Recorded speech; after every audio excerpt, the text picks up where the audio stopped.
सिद्धिभ्य एष सुरासुर मणु सिंह वंदिदम धोदघादिकम मलम प्रणमामि वड्ढमाणं तीर्थं धम्मस्कातारं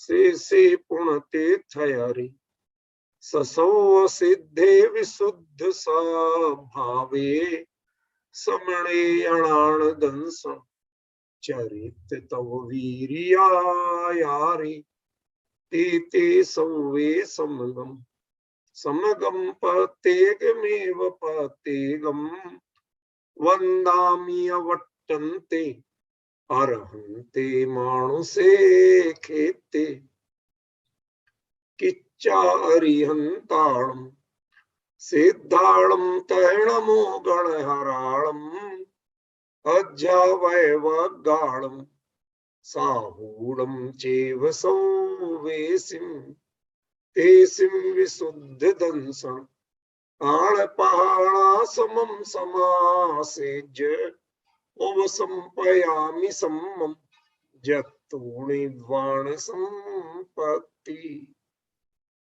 प्रवचन सार परमागम ज्ञान तत्व प्रज्ञापन महाधिकार मंगलाचरण की गाथा चौथी अपनी चल रही थी।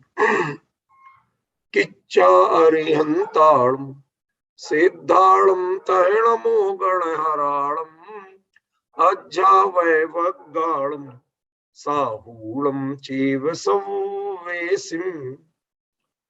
इसमें अज्जावैवगणम इस शब्द के अंतर्गत अध्यापकों का वर्ग क्या, जब उपाध्याय कहे अध्यापक कहे मुनिराज जो भी होंगे तो वो जो वहां समझाते हैं बताते हैं वो तो वर्ग एक ही हो गया, वो सभी शुद्ध केवली होते हैं, ठीक है ना। तो कौन सा वर्ग, कहते हैं समो शरण में कौन सी चीज ऐसी है जो आपको सिखाती नहीं।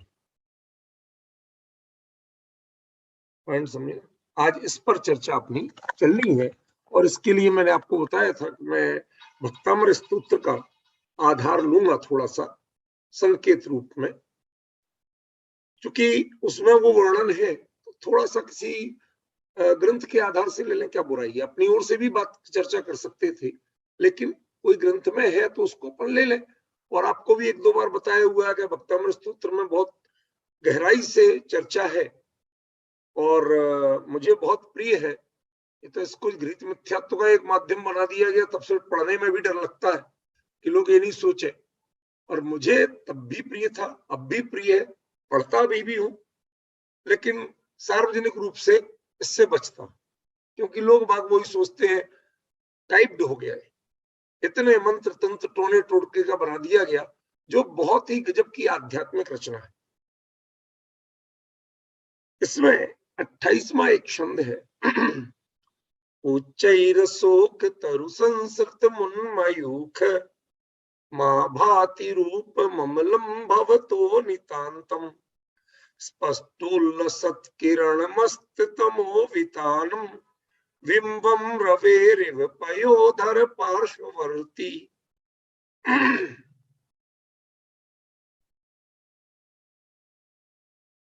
इसमें पहले जो आचार्य ने कहा है मानतुंग स्वामी ने, थोड़ा सा उसका आपको झलक दिखाता हूं। एक आधा मिनट की बात है, लंबी चौड़ी नहीं है। आचार्य क्या कहते हैं? उच्चैर अशोक तरु संस्थितम, ऊंचे अशोक वृक्ष के नीचे भगवान विराजमान है।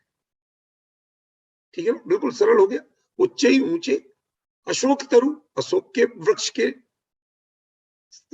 तल, उसके नीचे संस्थित जो स्थित है, विराजमान है। फिर साथ में क्या है? उन मयूख, जिनकी मयूख यानी किरणें, भामंडल, वो उन मयूख ऊपर की ओर ऐसा फैल रहा है। आभाति, मालूम हो रहा है, रूपम अमलम, बिल्कुल निर्दोष स्वरूप, भव तो आपका, नितांतम अत्यधिक, ठीक है, पूरी तरह से स्पष्टोल्लसित, स्पष्ट रूप से जो उल्लसित है, क्या उल्लसित है? किरण, किरणें। अस्त तमो वितानम, और जिसने तमो माने अंधकार के, वितान माने समूह को, अस्त माने गायब कर दिया है, अस्त कर दिया है, समाप्त कर दिया। ठीक है ना?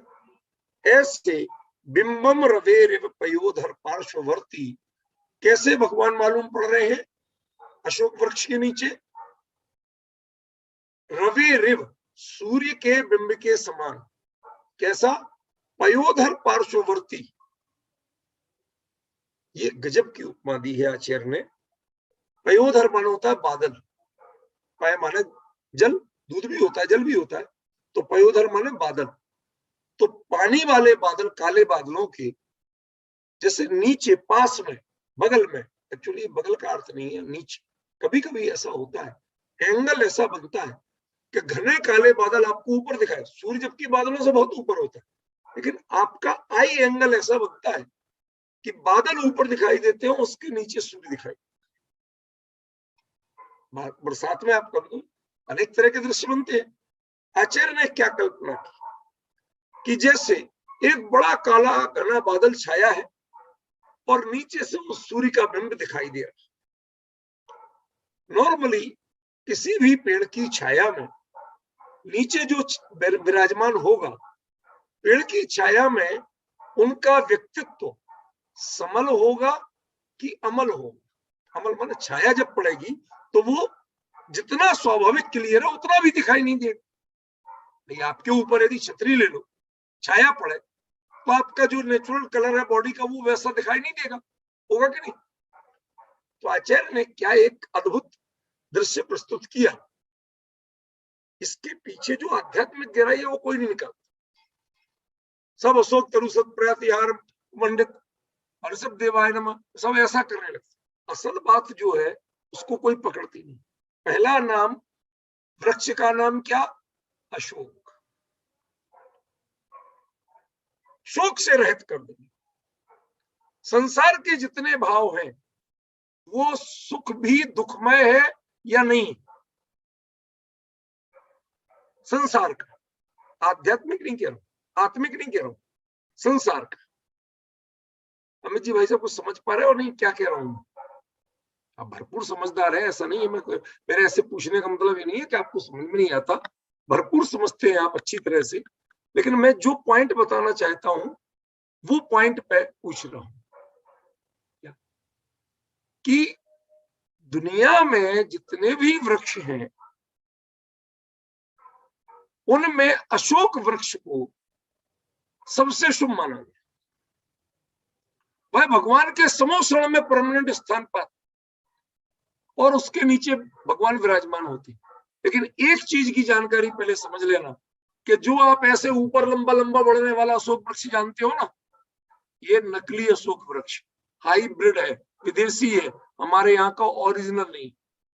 हमारे यहाँ का जो ओरिजिनल अशोक वृक्ष होता है उसके पत्ते इतने लंबे लंबे नहीं होते, आम जैसे इतने इतने से होते, छोटे छोटे घने होते, और वो ऐसा नहीं हो कि आम के पेड़ जैसा ऐसा छाता, समझ गए? एक अम्ब्रेला जैसा बनता है उसका। ये दोनों में अंतर। तो जो जिनामनाय में भगवान के समोसण में जो अशोक वृक्ष माना गया वो कैसा है? वो देसी अशोक वृक्ष का रूप। ख्याल में? एक बात जानकारी, इसमें कोई गहराई नहीं। दूसरे मुद्दे की बात क्या है? अशोक जो आपको शोक रहित बना दे। तो उस प्रसंग में मैंने कहा था कि संसार के जितने सुख है वो भी वास्तव में शोक या दुख रूप लगते आपको सुख रूप। करोड़ की लॉटरी निकल जाए, क्या मजा आ गया, पुरस्कार मिल जाए, मजा आ गया, मन चाहा दामाद मिल जाए, मजा आ गया, मन चाही नौकरी मिल जाए, मजा, मन चाहा प्रमोशन मिल जाए, मजा आ गया, थोड़ा और रूप चेंज करें भोगों से, बढ़िया मन चाहे तीर्थ की वंदना मिल जाए, मजा आ गया। करो चेंज, कोई घबराने की जरूरत नहीं। जिन जिन चीजों में आप अभी आध्यात्मिक भूमि में नहीं उतरे हैं, कहा बाहरी रागादि वृत्तियों में, उन रागात्मक वृत्तियों में यदि आपको सुख लगता है तो तम सोखम दुखमेव तः, आचार्य कुंद कुंद का निर्देश है कि वह सुख असल में तो दुख ही है।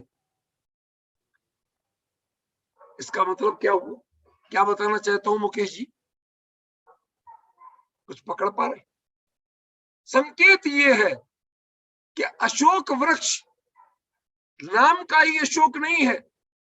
जिस समय उसके नीचे बैठे भगवान की ओर आप देखते हैं तो आपके मन में सांसारिक उपलब्धियों में हर्ष का भाव भी दुख रूप लगते हुए वो भी चला जाता।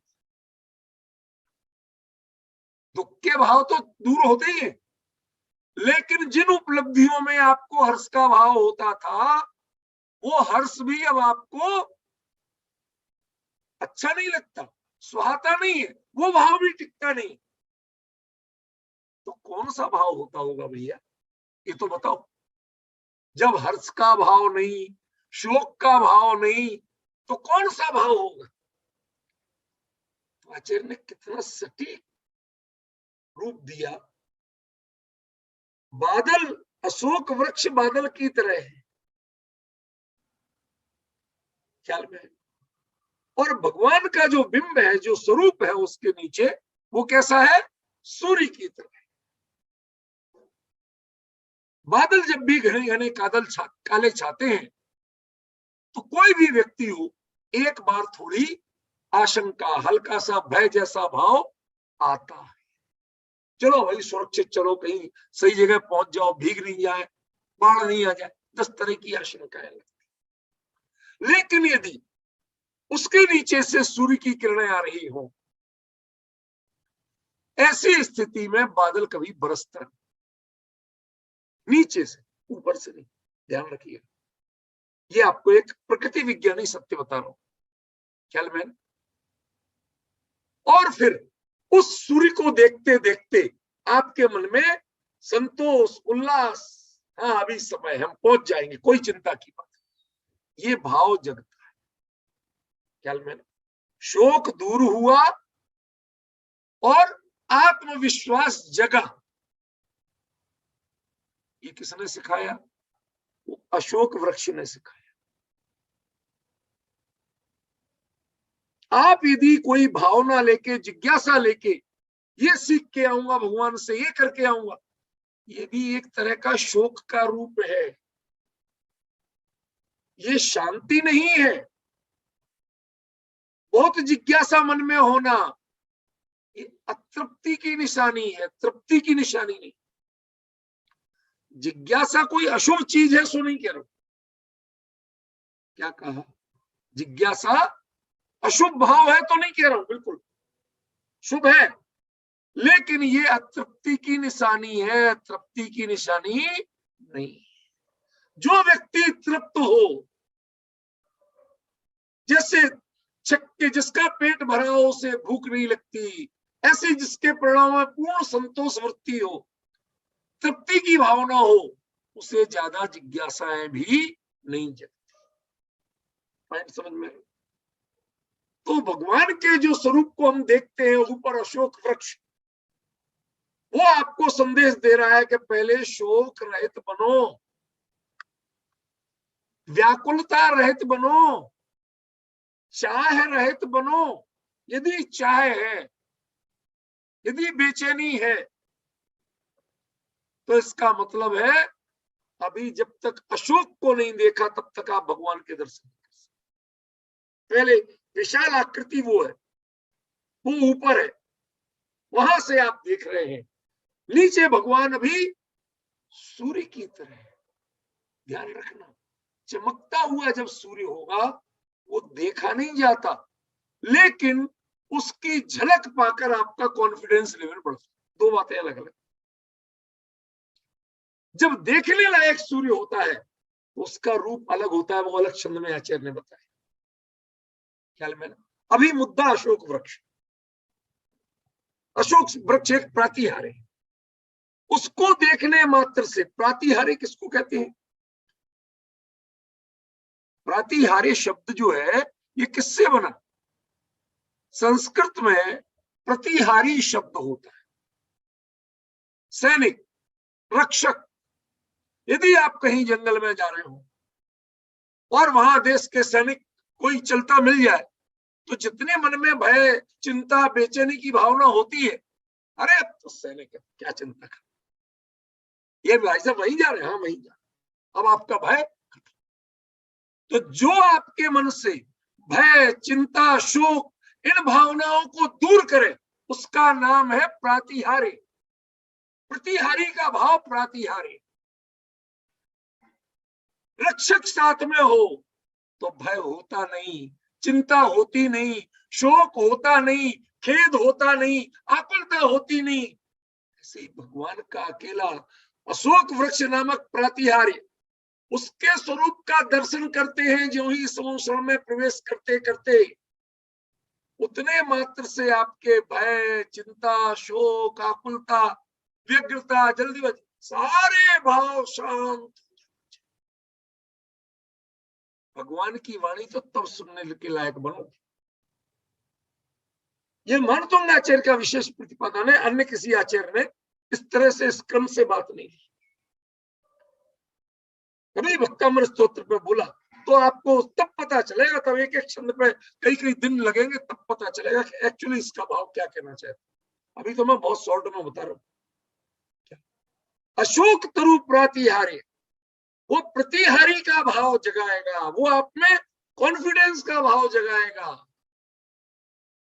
आपके मन से आशंकाएं दूर कर देगा, चिंता दूर कर देगा, शोक दूर कर देगा, बेचैनी, जल्दीबाजी सब दूर कर देगा। आप बिल्कुल शांत स्थिर परिणामों में आ जाए तो समझ लेना अशोक तरु आपको दिखा। देखने तो आप भगवान ही गए, लेकिन भगवान कहाँ है? अशोक वृक्ष के नीचे। समझ गए? और स्वरूप क्या है? दुनिया में बादलों के ऊपर सूर्य होता है, ओट में होता है, यहाँ ऊपर है ना ओट में है, उनके नीचे भगवान विराजमान है। यह दृश्य अत्यंत मनोहर, रोचक होता है, देखते देखते आंखें नहीं थके, ऐसा होता है।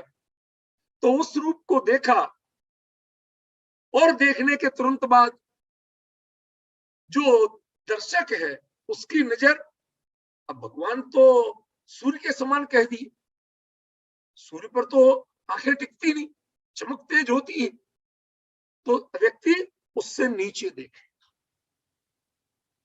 नीचे क्या है? सिंहासन सत प्रातिहारी।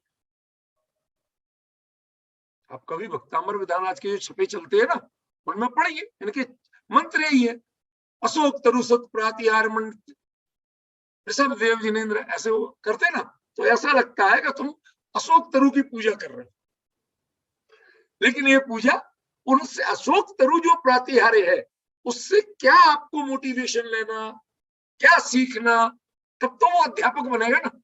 क्या सिखाता है वो? भगवान के समोषण में स्थित अशोक तरु को देखने मात्र से जब तक आपके मन में व्यग्रता, बेचैनी के भाव दूर न हो, प्रणाम एकदम शांत स्थिर न हो, इतना धैर्य न सीख ले, तब तक आपने अशोक तरु नहीं देखा। भगवान को देखना तो बहुत दूर, वो भी सिखा रहा है, भगवान तो बाद में सिखाए। फिर नजर उधर से नीचे चलेगी, क्योंकि सूर्य के बिंब पर एकदम नजर टिकती नहीं।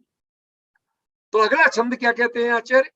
सिंहासने मणिमयूख शिखा विचित्रे।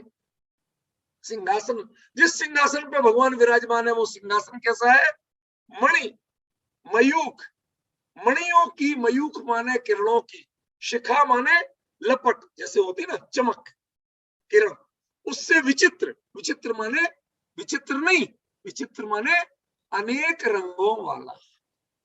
मणियां अलग अलग रंगों की होती है, उनकी किरणें अलग अलग रंगों की होंगी, तो ऐसे अनेक रंगों वाला है, उस पर विभ्राजते, सुशोभित होता है। तब वपु, आपकी देह, परमोदारिक शरीर कैसा? कनकावदातम, सोने के समान। अब ध्यान रखना, ये दो गोरे दो सांवले वाली बात चली गई, समझ गए ना? कनकावदातम, तपे हुए सोने के समान। बिंबम वियद विलशदं सुलता वितानम तुंगोदयाद्रि शीर्षीव सहस्र रश्मे। भगवान सूर्य की तरह ही बने रहे। कैसे? तुंगोदयाद्रि शीर्षीव, तुंग माने ऊंचे, उदयाद्रि माने उदयाचल पर्वत, जिससे सूर्य उगता दिखाई देता है, उस पर्वत का नाम क्या है? उदयाचल पर्वत। अभी तो मैं सरल अर्थ बता रहा हूं, फिर जो इसका अभिप्राय है वो जरा खुलेगा, थोड़ा धैर्य रख के सुनिए, एक साथ सब चीजें नहीं मिल जाएंगी।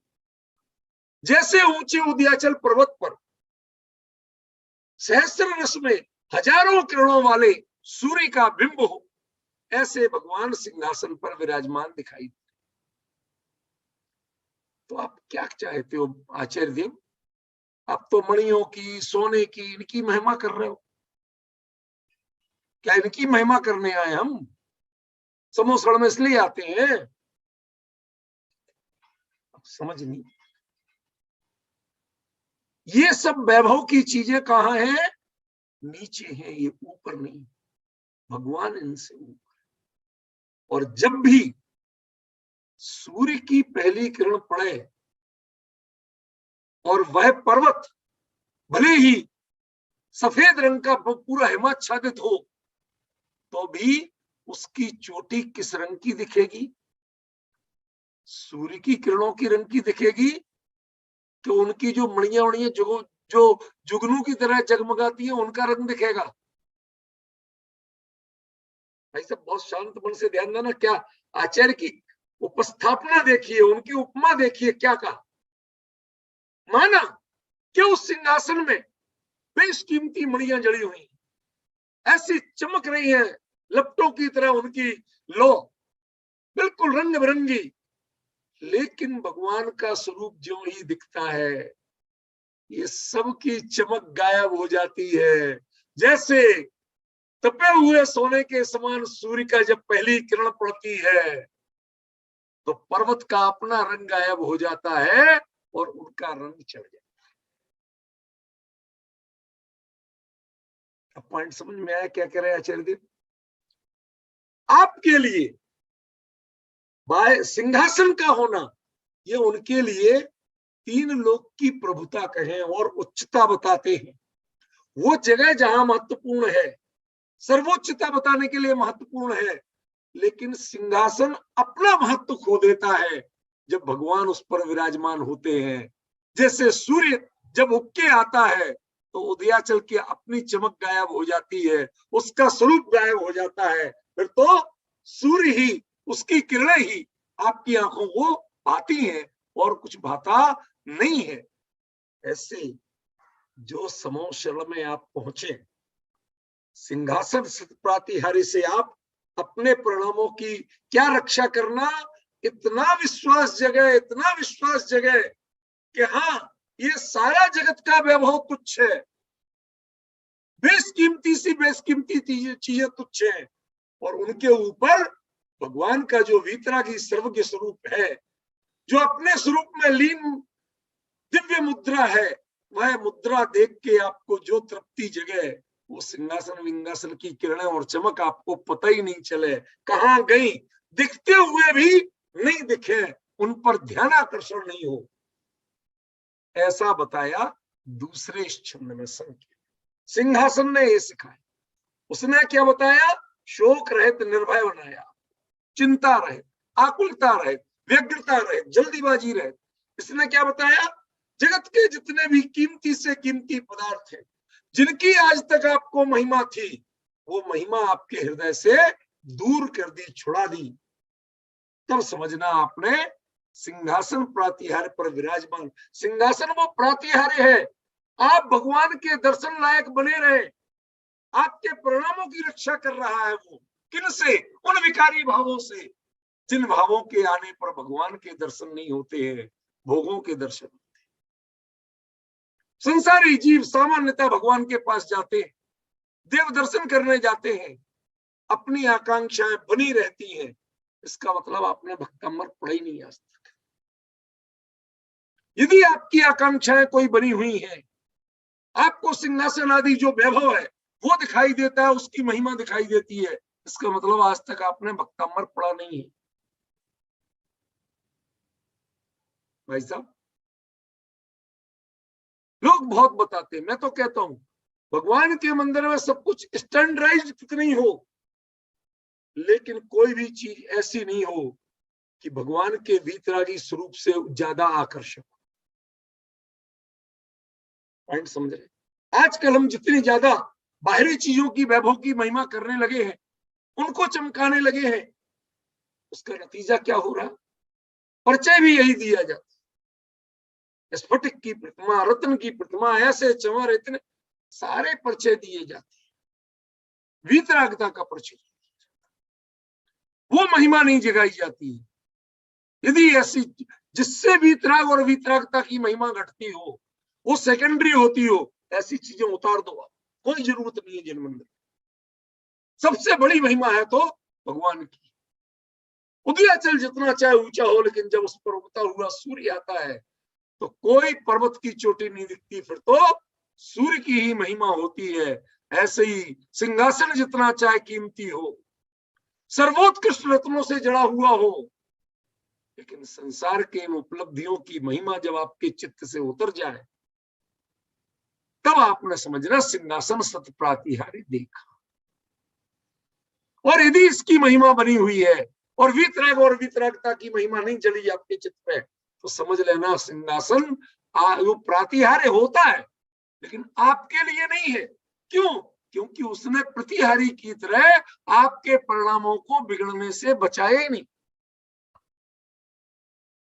आप जाए रास्ते में और पुलिस वाला भी हो और उसके सामने लोग आपको लूटे, आप लुटते रहे, पुलिस वाला बचा ही नहीं, तो पुलिस वाला है क्या?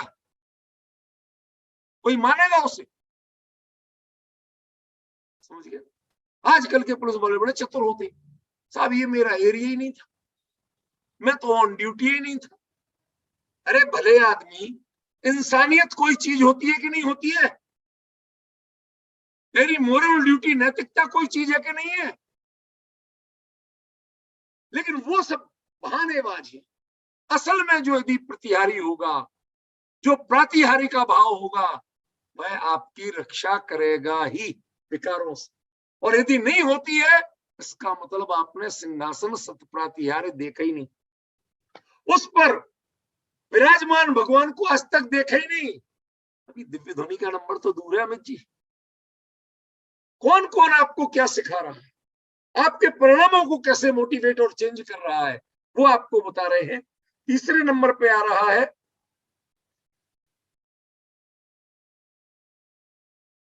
कुंदावदात चल चामर चारु शोभम। 64 चमर चल रहे हैं। कैसे चल रहे हैं देखना। अभी जरा मुकेश जी को थोड़ी तकलीफ होने वाली है। क्यों? नहीं, तो बोलने का तरीका है भाई साहब, क्यों परेशान हो रहे हो? क्यों? क्योंकि इन्होंने कई मंदिरों में चमर टंगवाए और वो चमर में नीचे, एक तो लटकते नीचे, लटकते नहीं लटकते आपके जितने मंदिरों में, और फिर उनमें रंगीन मणिया वणिया आप लगा के सोचते हो कि हमने बहुत बढ़िया बनाया, और उनका वजन इतना हो जाता है कभी हिलते डुलते नहीं। जबकि आचार्य क्या कहते हैं? कुंदावदात, कुंद पुष्प का नाम है, बिल्कुल सफेद होता, उसके अवदात माने वैसा प्रतीत होने वाले, वैसे रंग के चमर कैसे होना चाहिए? सफेद। फिर वो चमर हमेशा हाथों में होते हैं, इसलिए उनका जो सफेद हिस्सा है वो कहां होगा? ऊपर होगा, नीचे लटका हुआ नहीं। अभी इसका मर्म बताऊंगा, अभी तो सिर्फ बाहरी रूप बता रहा हूं। तीसरी चीज, वो चल हो, यदि वो अचल है, हिल नहीं रहे हैं, यद्यपि आप बना नहीं सकते ऐसी सारी व्यवस्था, ये तो मैं आचार्य क्या कह रहे हैं वो बता रहा हूं, समोसण में क्या होता है वो बता रहा हूं, ठीक है ना? वो चल है, बाकायदा डुलाए जा रहे हैं। चमर क्यों डुलाए जाते हैं? हवा करने के लिए नहीं डुलाए जाते। चमर डुलाए जाते हैं ताकि कोई इंसेक्ट्स, कीट पतंगा, कोई अन्य चीज वह भगवान के आसपास भी ना फटक जाए। उनकी एक मर्यादा बनी रहे, चारों दिशाएं एकदम निर्मल हैं उनके पास, उसके लिए सफेद चमर डुलाए जाते हैं 64। सामान्य मांडलिक राजा के 2 चमर, उससे बड़े राजा के 4 चमर, उससे बड़े के 8 चमर, 16 चमर, ये उससे भी ऊपर अर्धचक्री के 16 चमर होते हैं, चक्रवर्ती के 32 चमर होते हैं, और तीर्थंकर के 64 चमर डुलते। प्रतीकात्मक बनाए ख्याल में 64 कलाएं कही गई, संपूर्ण कला विराजमान है जैसे, समझ गए ना।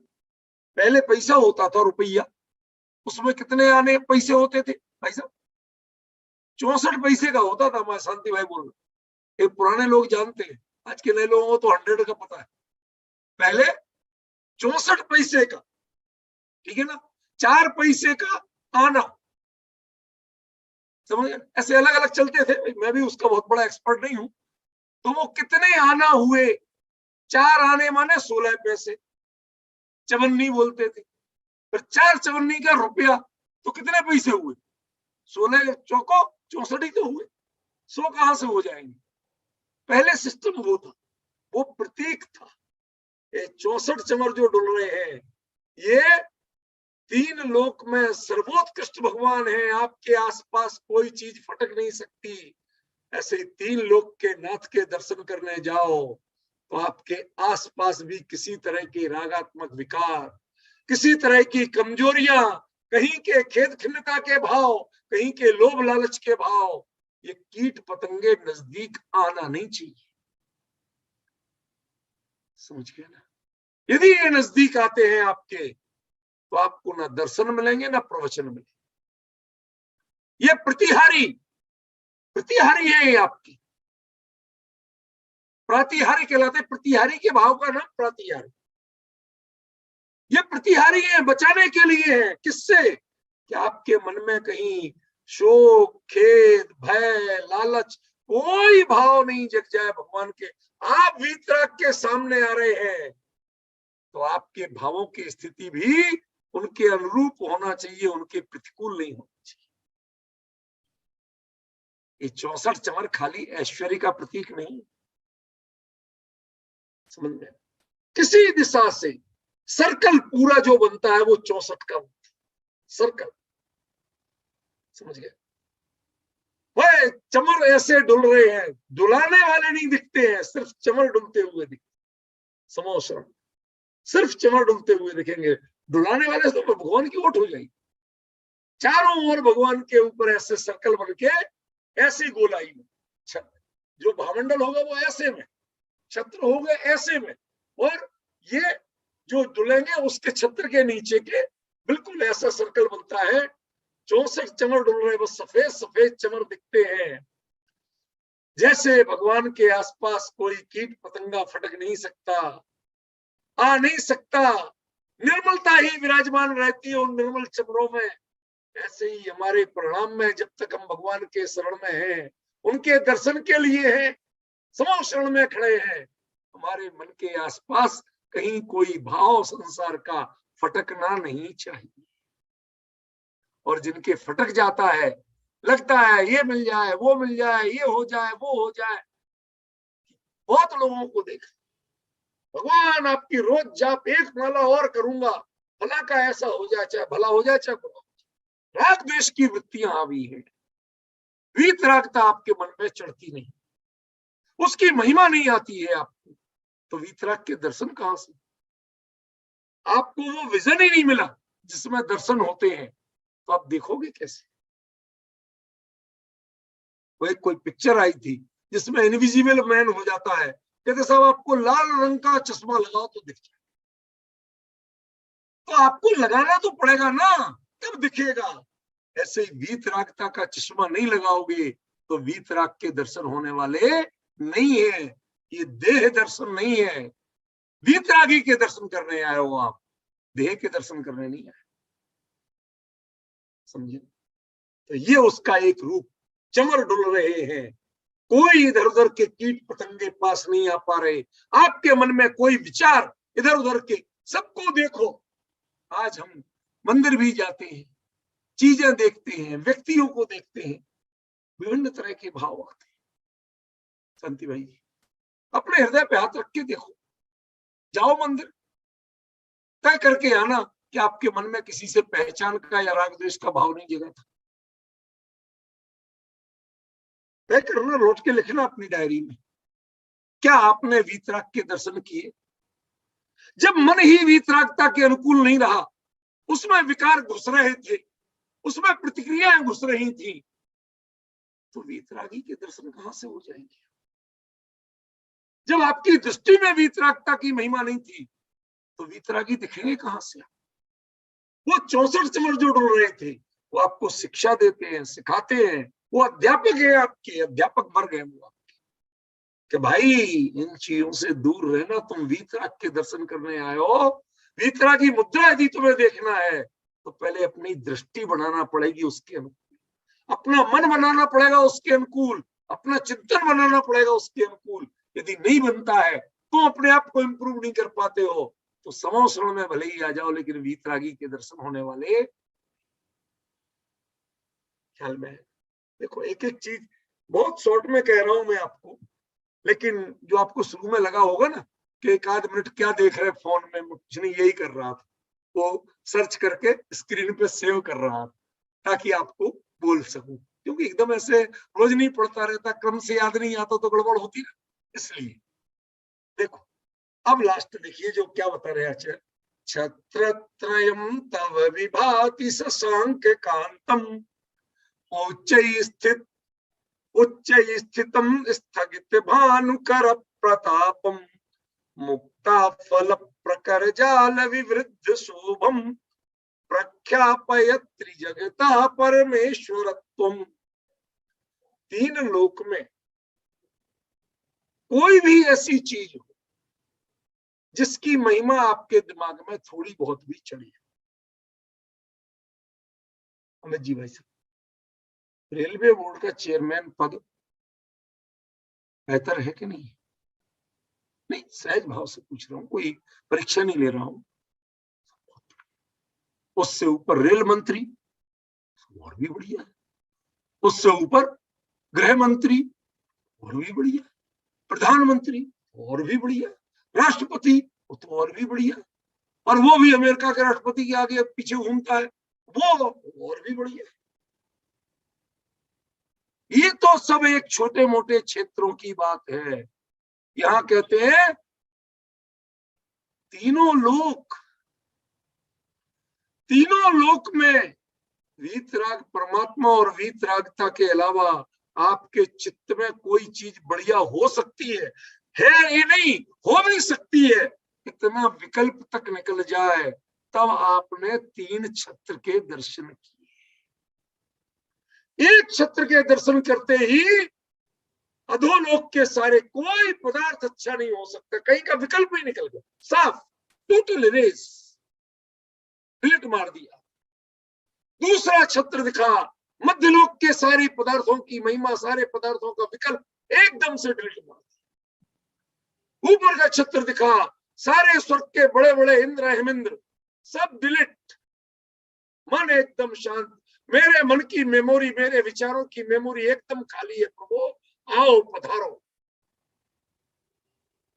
ये है छत्र त्रय प्रातिहार्य के दर्शन का मतलब।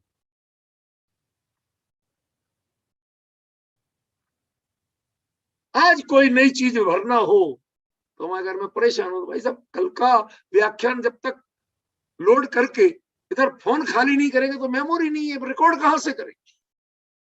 समस्या तो है ना। पिछला खाली नहीं हो तो नया रिकॉर्ड नहीं होता है। ऐसे ही तीन लोक के पदार्थों की महिमा, उसका विकल्प, उससे जब तक उपयोग खाली नहीं हो तो भगवान का पदार्पण होता नहीं। क्या बताऊं, कैसे बताऊं? अब बताइए, भक्तामर स्तोत्र, इसमें कहीं गृहीत मिथ्यात्व की बातें हो सकती? कभी ये चलाऊंगा, आपको प्रॉमिस कर रहा हूं, जब चलेगा ना आप नाचेंगे बन, इतना मंत्र मुग्ध करने वाला है। इसमें पूरा एक क्रम बताऊंगा क्यों है ये बात, क्यों आ रही, एक एक शब्द का क्रम बिल्कुल ऐसा अद्भुत प्रयोग। सोचिए आचार्य ने किस भाव से बात कही और हम क्या समझते हैं। साहब उन्होंने सोने के छत्र लगाए, उन्होंने चांदी के लगाए, और साहब उन्होंने तो गिलट केले के उस पर ऊपर पॉलिश करवा दिया अकेला। क्या असली और क्या नकली, तीन लोक के किसी भी पदार्थ की, अरे उन तीन छत्रों की महिमा भी वो चित्त से निकल जाए, इसके लिए तीन छत्र लगाए गए हैं। उन तीन छत्रों की महिमा करने के लिए तीन छत्र ने लगाए। कल्पना तो करिए रूपल बहन, कभी दर्शन किए, कभी छत्र चढ़ाए, क्या चढ़ाया आपने। जब तक एक छत्र और एक लोक की महिमा, एक लोक का विकल्प निकल गया, क्या सिखा रहा है वो भाई। कैसे अध्यापक मिले हमें समोसरण में, अध्यावय वज्ञानम, ऐसे ऐसे अध्यापक मिले।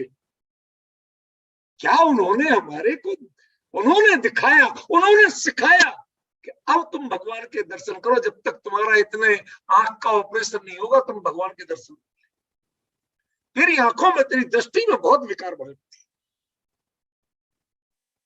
उन सब बीमारियों से बचाने वाले होने के कारण उनका नाम प्रातिहारी है। तीन लोक में किसी पदार्थ का विकल्प शेष नहीं रह जाए, माता पिता का भी विकल्प शेष नहीं रह जाए, इस लोक और परलोक का विकल्प शेष नहीं रह जाए। अरे यहां तक कि मोक्ष जाना है ये विकल्प भी, इसके बारे में भी कोई विचार, एकदम प्रशांत, सारे तीन लोक के सारे विकल्प निकल गए, तब वीतराग मुद्रा के वीतराग के दर्शन हो पाते हैं। आचार्य कहते हैं यदि इतना नहीं करोगे तो वो तो सूर्य के समान आंखें चुंधियाएंगी तो, लेकिन दिखेंगे नहीं। दिखेंगे तभी जब इन सब प्रातिहारियों का उपयोग आप जीवन में कर लोगे। इनको देखते हुए बढ़ो। इनको देखने का मतलब प्रातिहारी देखना नहीं है, उनका इफेक्ट आपके ऊपर आना चाहिए। वो इफेक्ट तो आपने पाया ही नहीं।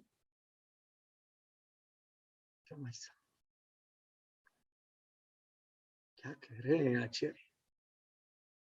मैं आगे पीछे की कोई चर्चा नहीं कर, मैं सिर्फ उतनी ही बात आपको कर रहा हूं। चार चीजों की बात की अभी आप, न भगवान के दर्शन हुए और न दिव्य ध्वनि सुनी। उनके पहले प्रातिहारियों को देखिए, ये आपको क्या क्या सिखा रहे हैं। कैसे तीन लोक के पदार्थों का विकल्प, तीन लोक के संबंधों का विकल्प आपके मन से, तब तो वीतरागी दिखेंगे, वरना शासन नायक दिख सकते हैं। आपको पता नहीं है, पार्श्वनाथ और महावीर ये दो तीर्थंकर बहुत नजदीक नजदीक हो गए थे काल की दृष्टि से,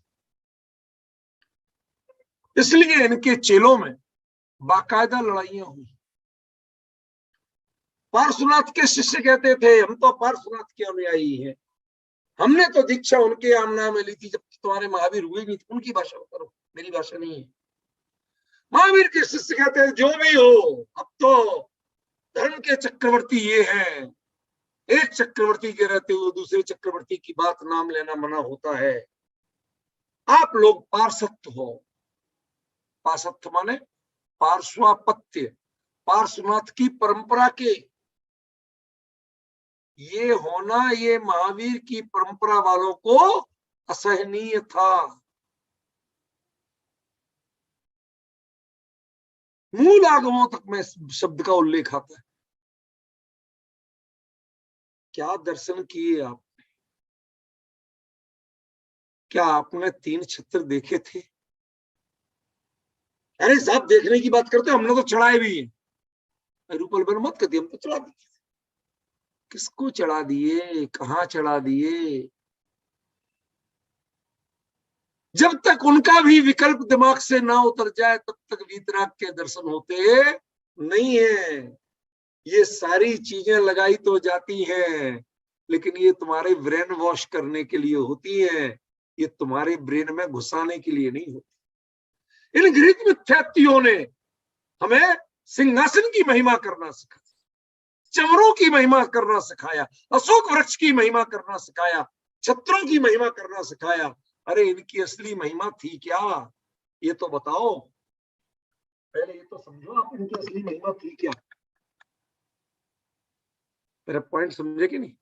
असली महिमा क्या थी इनकी? इनकी असली महिमा तो ये थी कि जब आप अशोक के नीचे अशोक वृक्ष को देखते हैं, आपके मन से सारे शोक, आकुलता, भय, चिंता, व्यग्रता, जल्दीबाजी, सारे भाव। अशोक वृक्ष को देखो तो कुंदकुंदाचार्य विचार नहीं कर सकते थे कि मुझे जल्दी मोक्ष जाने की जल्दी का भाव भी जब समाप्त हो जाए, ऐसा अशोक सत्प्रत्याग। सिंहासन सत प्रातिहार्य, तीन लोक का जितने कीमती से कीमती पदार्थ है उनकी कीमत आपकी नजरों से जीरो हो जाए, बिल्कुल जीरो। किस काम की? किसी काम की नहीं समझे। सुनो, खोटा दृष्टांत दे रहा हूं लेकिन बड़े पवित्र भाव से। एक व्यक्ति 9 लखा हार पहना, तभी हार्ट अटैक आया और मर गया।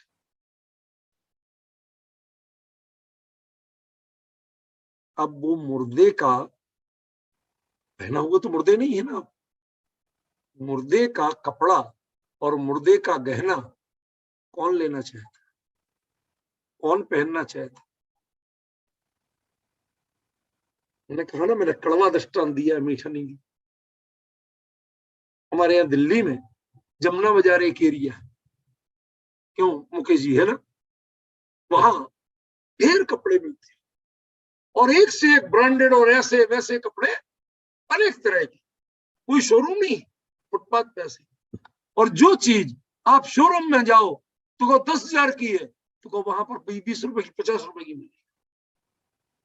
लोग सोचते भाई बड़ा सस्ता है, बड़ा गजब है। कोई चोर बाजार कहता, कोई कुछ कहता, कोई कुछ कहता। आपको बरगलाने के तरीके हैं, वो कुछ नहीं है। पास में शमशान घाट है सबसे बड़ा दिल्ली का, वहां जब मुर्दों के लास्ट कपड़े उतर के ही जलाए जाते हैं, वो उतार के फेंकते हैं, लोग बीन लाते हैं और बीन के वहां बेचते हैं। उन्हें तो फ्री में पड़े, जितने मिल जाए उतने ही अच्छे। अब ये जानने के बाद वो कपड़े कितने के हैं, 10 पैसे के भी हैं, छूने लायक भी हैं। पॉइंट समझ रहे क्या कह रहा हूं? ऐसे ही जगत का वैभव, यदि उसकी महिमा रंच मात्र भी शेष रह जाए, तो आपने सिंहासन सत प्रातिहार्य के दर्शन नहीं किए। शांति, भगवान बनी सिंहासन के हैं आपके, और जब सिंहासन ही नहीं दिखा तो भगवान क्या देखेंगे? क्या आई वॉश करने का, आंखों को धोना है। बुरा आई वॉश करना तो इंग्लिश में गलत अर्थ में भी आता है, धोखा देने के अर्थ में भी आता है। क्या आंखों में धूल झोंकने के अर्थ में आता है आई वॉश का। लेकिन यहाँ हम तो भैया निर्मल जल से आंखें धोते हैं तो आंखें सही सही दिखने लगता है, जो धुंधला दिख रहा था वो साफ दिखने लगता है। हम तो इस अर्थ में आई वॉश किए। ये सिंहासन सत प्रातिहार्य आपका आई वॉश करता है, सिखाता है। तुम्हारी दृष्टि में यदि इतना सा भी कुछ घुसा हो, प्लीज निकाल दो, अंदर अलाउ नहीं है। इसके रहते तुम्हें भगवान नहीं दिखेंगे। फ्लाइट में जाना हो, कैंची अलाउ नहीं, नेल कटर अलाउ नहीं है? आप कह दो हमारे पास पिस्तौल थोड़ी, हम तो खाली कारतूस ले जा रहे, अलाउ नहीं। टॉय गन भी अलाउ नहीं है, आपको पता होगा, गलत तो नहीं करो भाई साहब। टॉय गन अलाउ नहीं है, आप कार्गो में दे सकते हैं, केबिन में नहीं ले जा सकते। समझ गए क्या? क्या अभिप्राय क्या है? जो भय का कारण हो, जो लोभ का कारण हो, जो खतरे का, वो ऐसी चीज को लेके चलना आपको अलाउ नहीं है। स्क्रीनिंग होगी, स्क्रीनिंग में यदि पकड़े गए तो आपका नाम गलत लोगों की लिस्ट में जाएगा। इसी प्रकार यदि आपके मन में ये स्क्रीनिंग है सिंहासन सत प्रातिहार्य, यदि जगत के पदार्थों की महिमा आपके मन में विद्यमान है तो आप प्रभु के दर्शन के लिए अंदर जाने के अधिकारी नहीं है।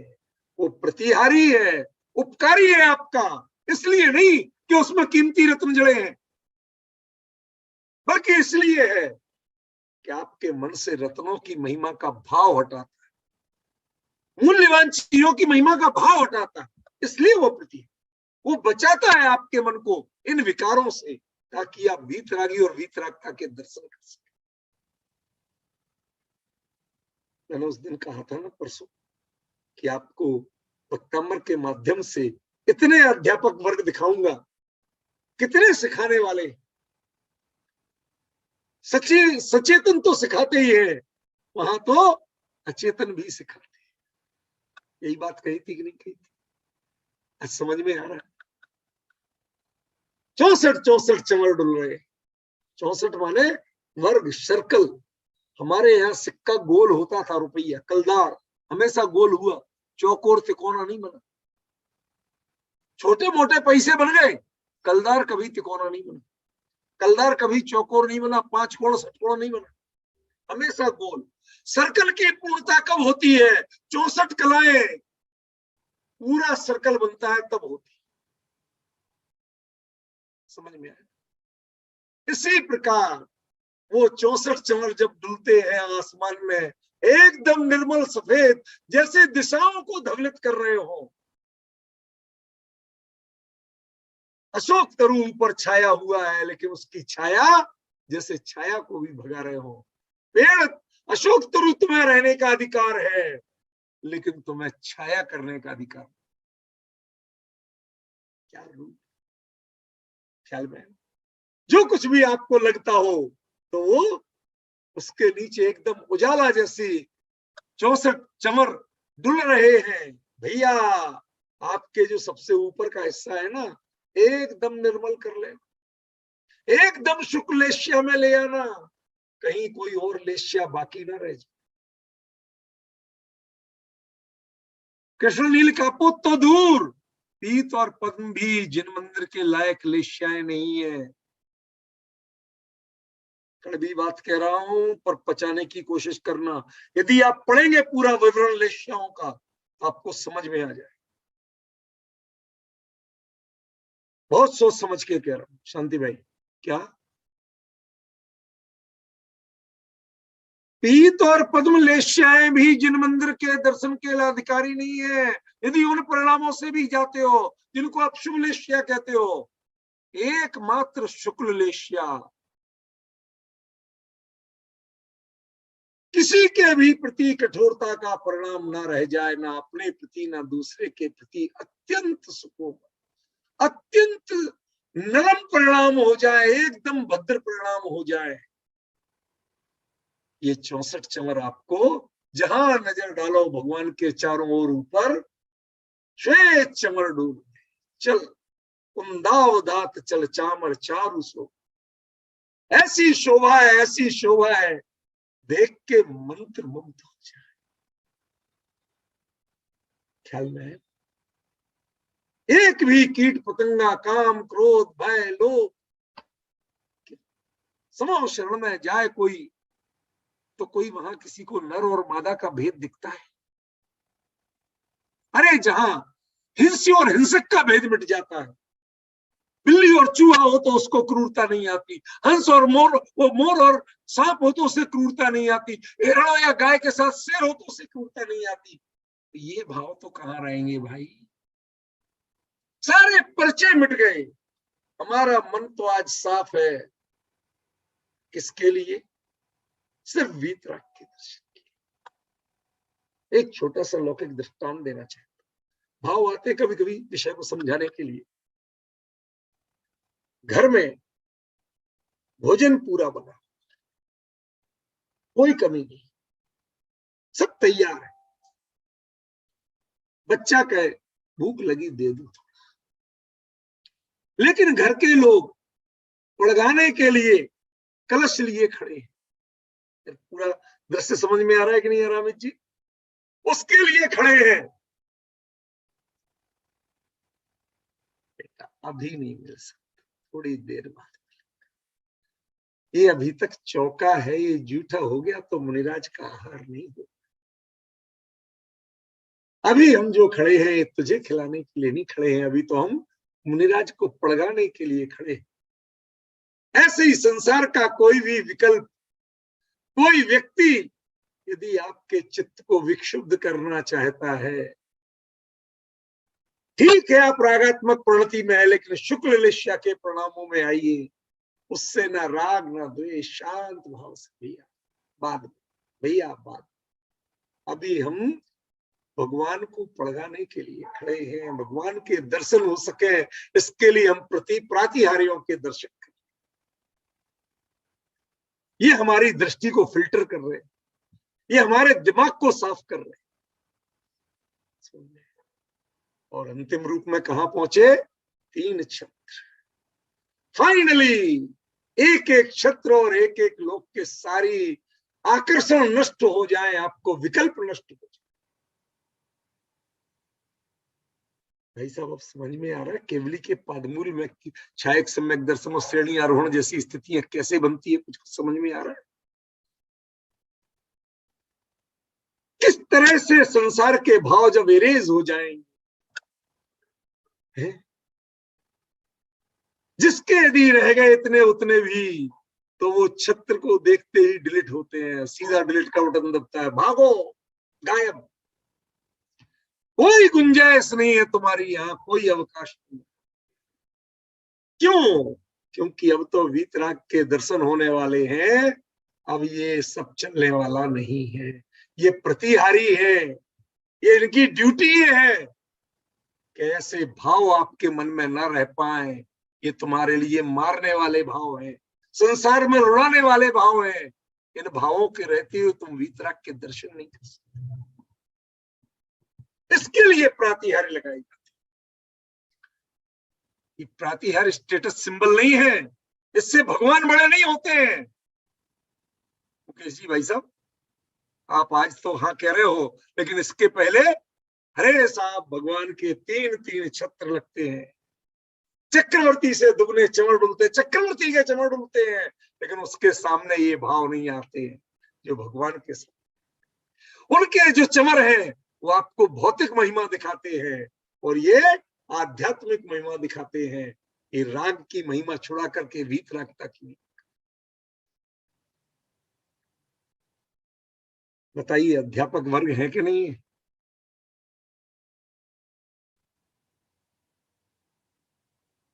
अब समझिए कि कई जगह कुछ विधानों में, कुछ प्रतिष्ठा विधियों में इनके लिए बाकायदा अर्घ चढ़वाए गए। किनके लिए? प्रातिहारियों के लिए। आपके यहां भगवान के अलावा किसी को अर्घ नहीं चढ़ता। क्यों? ये पूज्य नहीं है, लेकिन ये पूज्य के दर्शन लायक आपको बनाते हैं। ये इनकी महिमा। डिफरेंस ख्याल में आए? यदि आपकी दृष्टि में चमर की महिमा आ गई, कैसा हमने तो सोने के चमर चढ़ाए थे, भाई साहब शर्मनाक बात, दुखद बात हो गई। क्यों? क्योंकि वो चमर बन ही नहीं पाया। जब तक उसमें सोने चांदी की दृष्टि है वो चमर नहीं है। सोने चांदी की दृष्टि होते वो छत्र नहीं है। मैंने चढ़ाया या तुमने चढ़ाया तो छत्र नहीं। कितना गृहीत मिथ्यात्व सिखाया जाता है आपको, छत्र चढ़ाइए। अरे हमारे यहाँ छत्र के दर्शन होते हैं, चढ़ाने की बात नहीं होती। ये प्योर गृहीत मिथ्यात्व, दिमाग में वायरस भरा जा। धीरे धीरे आप छत्र से भौतिक पदार्थों की महिमा मत लाइए। एक चढ़ा के एक हमारा भी चढ़ जाए। टंग कहीं रहा है, भगवान कहीं है, बाहर रस्सी पे तार पे टंग रहा है और आपके दिमाग में वायरस भरा जा रहा है कि हाँ भाई मैंने तो छत्र भी चढ़ाया था। वो उतार के लाता है माली और ऐसे काउंटर पे पटक जाता है। फिर आपके लिए 101 से लेके 1101 तक कितने में फिर मिलने लगते हैं, फिर चढ़ाते हैं।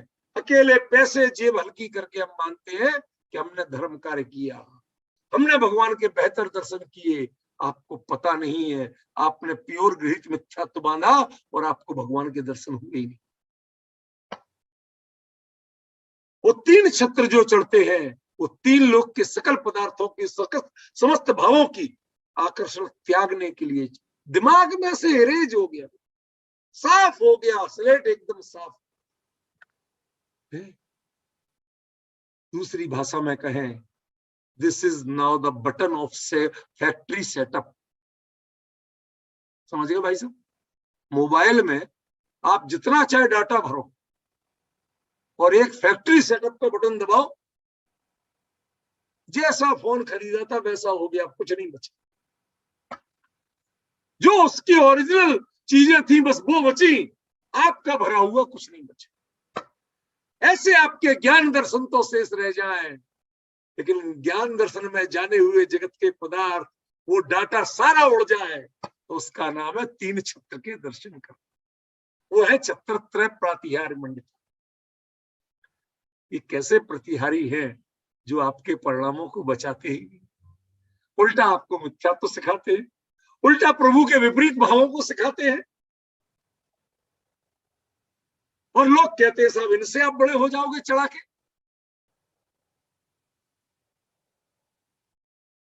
अरे मुकेश जी भाई साहब कितने प्रसन्न चित्त होके देख रहे हैं, लगता है कि देखो ये बात कहीं ना कहीं अंदर में उतर रही, ख्याल में आ रहा। सच बताइए, अभी तक ये सब जो चढ़ाए जाते थे होते थे, इनके पीछे महिमा क्या थी? अरे मैंने चित्र चढ़ाए, मैंने वहां भामंडल दान दिया, मैंने ये सब जो बातें भूल जाओ, प्रभु के वहीं दर्शन करने जाओ। कभी विकल्प मत आ जाए तो समझ लेना वो प्रतिहारी नहीं बचे, वो प्रातिहार नहीं है, वो आपके लिए संसार में रुलाने वाले भाव बन गए। वो बचा नहीं रहे हैं, वो डुबा रहे हैं। जब बाढ़ ही खेत को खाने लगे तो रक्षा कौन करेगा? जब जिन मंदिर में इन प्रातिहारियों को देख के आपके मन में गृहीत मिथ्यात्व और मोह के भाव जगने लगे, तो इनको प्रातिहारी कौन कहेगा? ये प्रातिहारी कहां बचे? जो प्रतिकूलताओं का हरण करे, जो वीतराग के प्रतिकूल जितने भाव हैं उनका हरण करे, उसका नाम प्रातिहारी होता। आपके वीतरागता के प्रतिकूल भाव बचे हुए हैं आपके मन में, तो आपने तो अभी प्रातिहारी ही नहीं देखे, भगवान तो क्या दिखेंगे आपको, और उनके दिव्य ध्वनि तो क्या सुनाई पड़ेगी आपको। क्षमा करना, समय तो हो गया, बाकी चर्चा कल करूंगा, अभी समय का उल्लंघन नहीं